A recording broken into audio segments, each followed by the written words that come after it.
थी, या बौद्ध परिषद कहें या बौद्ध बैठक कहें, ये तीनों एक ही हैं।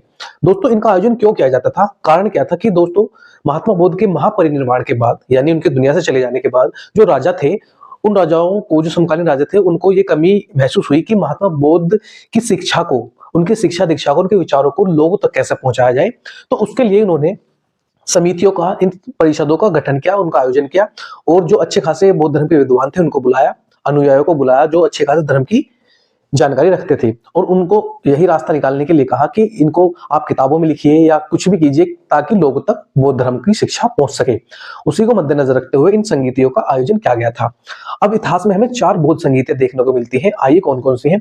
तो दोस्तों पहली बौद्ध संगीति है वर्ष 483 में हुई थी, और दोस्तों वो स्थान था राजगृह। उस समय राजा कौन थे? अजातशत्रु। अजातशत्रु जो थे बिंबिसार के पुत्र थे। बिंबिसार वही थे जो महात्मा बुद्ध के पास बैठा करते थे, उनसे बातचीत भी हुआ करती थी महात्मा बुद्ध की। और अजातशत्रु के साथ भी महात्मा बुद्ध का एक चित्र मिला है अलोरा अजंता की गुफाओं में। और उस समय अध्यक्ष कौन थे इस प्रथम बौद्ध संगीति के? वो थे महाकश्यप। अध्यक्ष राजा नहीं बनता था क्योंकि राजाओं ने तो धर्म को स्वीकार किया था, राजाओं को इतनी जानकारी नहीं थी। तो जो बौद्ध संगीत या बौद्ध परिषद के अंदर जो मुख्य व्यक्ति होता था, जिसको अच्छा ज्ञान होता था बौद्ध धर्म के बारे में, उसी को अध्यक्ष बनाया जाता था। अब दोस्तों दूसरी हुई थी 100 वर्ष के बाद 383 ईसा पूर्व में। स्थान वैशाली। राजा थे उस समय कालाशोक। कालाशोक क्यों कहा जाता है? ये काले थे, काला रंग था इनका। कई किताबों में काक वर्ण भी लिखा मिलता है। काक का अर्थ होता है कोए जैसा। और अध्यक्ष थे सरकामीर। तीसरी हुई थी दोस्तों 250 ईसा पूर्व, कहीं कहीं 251 में मिलता है, दोनों ही ठीक है। स्थान पाटलिपुत्र। राजा अशोक थे। अशोक वही हैं जिनके 14 शिलालेख हम देखते हैं इतिहास में। अध्यक्ष मोगलीपुत्र। तीसरी हुई थी दोस्तों 72 ईस्वी में। दोस्तों ये तीसरी जो हुई थी ना, ये ईस्वी में हुई थी, और ये तीनों हुई थी ईसा पूर्व में।